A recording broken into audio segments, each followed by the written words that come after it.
Voltamos com o Jogo do Poder, hoje entrevistando o secretário de Desenvolvimento Econômico, Júlio Bueno, e contando agora com a participação também do jornalista Walter Diogo. Júlio, você esteve recentemente nos Estados Unidos acompanhando o governador Cabral, na comitiva do governador Cabral, e fez várias reuniões com grupos de empresários americanos interessados em investir no Rio de Janeiro, aclarando, mostrando o potencial da economia fluminense. Qual foi a receptividade desse seu espírito, dessa sua fala, e que tipo de encaminhamento concreto ou real você teve a partir dessa conversa preliminar com empresários americanos interessados no Rio? As reuniões mais importantes, elas foram conduzidas pelo governador Sérgio Cabral.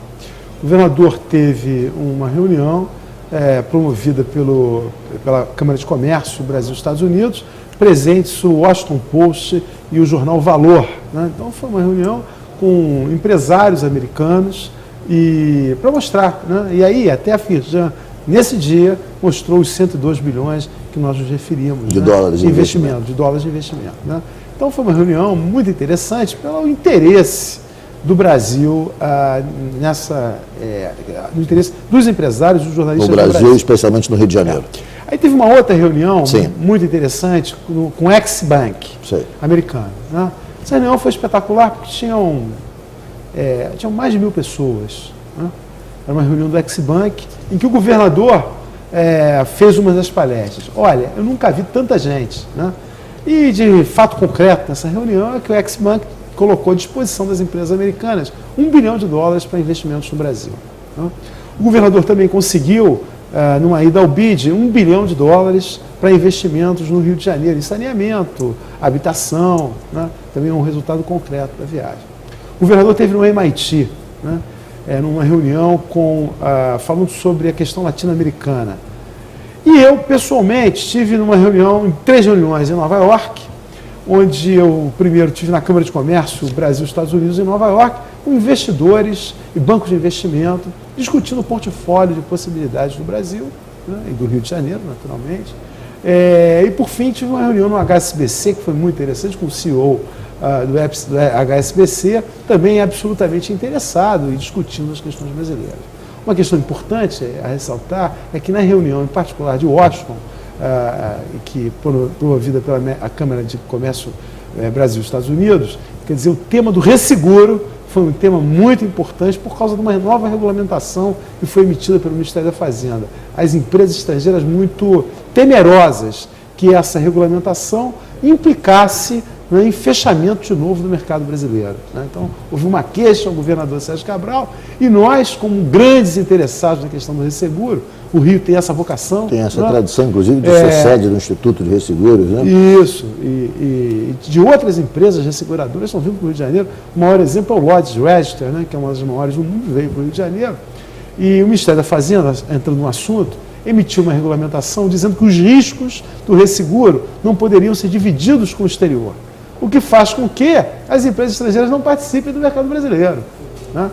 E isso, de alguma maneira, se confronta com o desejo de abertura do setor, né? Perfeito. E essa queixa foi feita para o governador Sérgio Cabral, que se comprometeu ao governo brasileiro. Isso, ao governo brasileiro. Júlio, uma outra questão. Falávamos no bloco anterior sobre pré-sal. E eu li recentemente que 10 empresas estão interessadas em criar centros de pesquisa no Rio de Janeiro. Essas empresas, muitas delas são da área do petróleo, muitas delas estão de olho no pré-sal, estão, na realidade, criando centros de pesquisa para aprofundar o estudo de novas tecnologias para aplicar no pré-sal.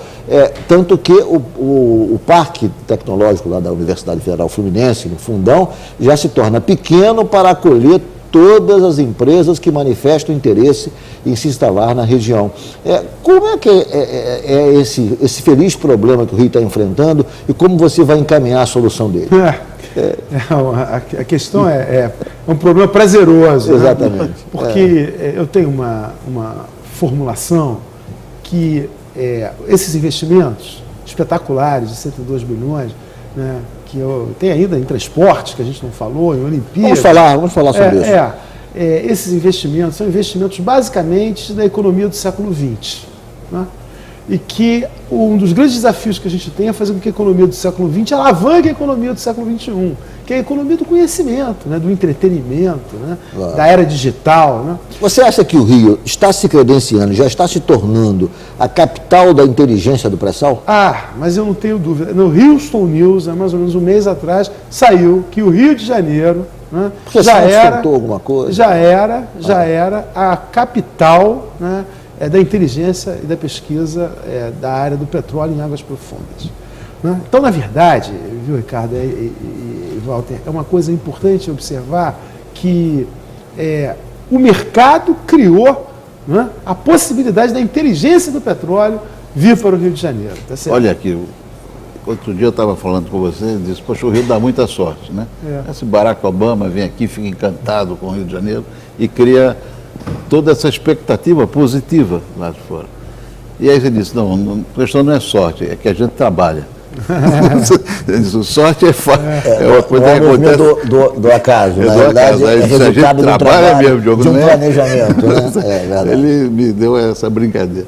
Aí eu me pergunto, e o Comperj, 20 bilhões de dólares, o que é que hoje o governo do Rio está esperando de investimento privado e como prepara uma região daquela? 20 bilhões de dólares não é brincadeira.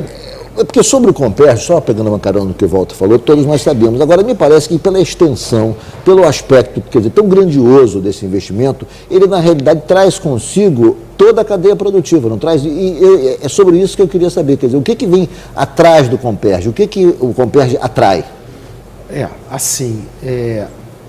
O Comperj teve uma mudança de formulação, é importante a gente entender isso, né? O Comperj não será mais aquela grande refinaria petroquímica, né, que se pensou no primeiro momento. O Comperj será uma grande refinaria, aliás, um investimento espetacular, mas tradicional. Né? Uma refinaria de 330 mil barris, uma refinaria enorme, trazendo um investimento enorme, né? Mas o caminho da petroquímica que o Comperj inicialmente se colocava, usando nafta, ele não mais será esse caminho. Na realidade, vai se refinar o petróleo leve da bacia de Campos, ou do pré-sal? Isso. Essa é a proposta? Essa é a proposta. Né? E o gás natural será, na verdade, a rota a ser trilhada pela petroquímica brasileira, em particular no Rio de Janeiro. Né? A consolidação da petroquímica fez mudar a concepção do Comperj. Mas isso não muda a sua pergunta. A pergunta vale. Ainda assim, será um investimento dessa ordem, né, de 15, 20 bilhões de dólares. Né? E o que temos que fazer? Né? Evidentemente que a grande questão é a gente preparar um entorno. Do ponto de vista do governo, é preparar o entorno. Preparar com captação de água, né? Fazer com que a água beneficie a sociedade em torno. Aliás, a SEDAI vem fazendo isso, discutindo isso, o presidente Wagner Wickel vem fazendo isso. Né? Um programa de habitação, né, no entorno. Para não favelizar aquilo, para não favelizar. Né? Isso tudo nós estamos trabalhando, discutindo, planejando, né, para que a gente possa efetivamente fazer com que o Comperj seja um impulso positivo. Será, certamente, mas que não gere as mazelas que nós geramos com as grandes obras da década de 70. E o setor privado, ele vem também, porque o Texas é uma boa experiência nos Estados Unidos. O Texas agregou empresas privadas. Novos investimentos a partir um volume das refinarias. O investimento estatal é gigantesco, 20 bilhões de dólares. Nenhum estado brasileiro está recebendo isso. Não é isso volume desse. O Rio tem um presente, na verdade. Inevitavelmente virá. Essa que é a questão. Inevitavelmente virá. Virá porque no Comperj vai precisar de fazer uma inspeção de equipamento, manutenção, né? Vai precisar ter restaurante, vai precisar ter hotel. Né? Então, o ciclo de empresas em torno do Comperj e usando os produtos, né, do Comperj, e aí, entendendo a questão do Comperj mais ampla, né, na petroquímica, aliás, esse é um desafio importante. Né? O Estado tem que atrair a chamada terceira geração petroquímica, que gera muito emprego. Né? Que é, por exemplo, as empresas de embalagem que mexem com plástico. A gente precisa ter um pacote que nós estamos preparando, né, junto com a Braskem. A Rio Pol tem alguma coisa nesse sentido, né? Tem. A Rio Pol tem, mas timidamente. Timidamente. Lá é gigantesco, né? Vocês trabalham, mas Deus ajuda muito, né? Ajuda muito, nossa, e ajuda muito mesmo. Júlio, uma outra pergunta que eu queria fazer a você é sobre a dependência que o Rio tem, uma dependência positiva, mas estou falando em futuras gerações, em planejamento estratégico, da indústria do petróleo. O Rio está se diversificando também, quer dizer, está aproveitando esse impulso que o petróleo está dando para também investir, diversificar investimentos e atrair investimentos em outros setores. Essa dependência. Hoje a economia do Rio, o petróleo tem que peso na economia do Rio? Talvez 60%. Não, 20% do PIB. 20% do PIB do Rio apenas. Mas, de qualquer maneira, é um peso importante em se tratando de uma única atividade. E me parece que esse peso é crescente em função do pré-sal. O volume de investimentos e o crescimento que o pré-sal desencadeará fará talvez com que essa participação do petróleo no PIB cresça. E essa dependência, sabendo que o petróleo é finito, traz algum tipo de apreensão a quem programa o Rio para o próximo século? Acho que não. Acho sinceramente que não. Primeiro, o petróleo será, né, a fonte de energia mais importante do século XXI. Eu não tenho a menor dúvida disso. E nós teremos petróleo, né, olhando a perspectiva, e otimistamente, naturalmente, por esse tempo. Né? E o que a gente vem fazendo, o que a gente precisa fazer, de novo, alavancar a economia do século XXI através da economia do século XX. Então, no caso, o exemplo melhor foi aquele que você deu. São os centros de pesquisa vindo para o Rio de Janeiro. Porque, na verdade, ele vai pesquisar o pré-sal. Mas na hora que ele pesquisa o pré-sal, vai acontecer o mesmo fenômeno que aconteceu com a NASA. Ele vai desenvolver um material para o pré-sal que vai ser aplicado numa turbina, que vai colocar no avião. Exato. Então, essa é a questão central. Mas vai se criar... Você estabelece um círculo virtuoso para toda a economia. Olhe, por exemplo, o que está acontecendo na indústria de transformação do Rio de Janeiro. Né? A indústria de transformação, ela está crescendo fortemente depois de décadas. Na indústria de logística do Rio de Janeiro, os grandes distribuidores estão vindo para o Rio de Janeiro. Os portos do Rio estão se modernizando. Né? E não tem jeito, porto vai precisar sempre. Né? Não tem jeito a gente fazer download, né, de gasolina ou de...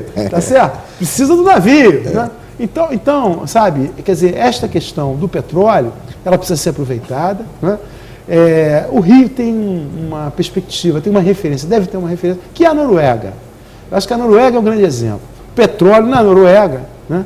Que ainda não, todo mundo dizia que vai acabar, não está, acabou nada, né? Quer dizer, cada vez mais eles descobrem um pouquinho e estão mantendo a produção. E o ciúme?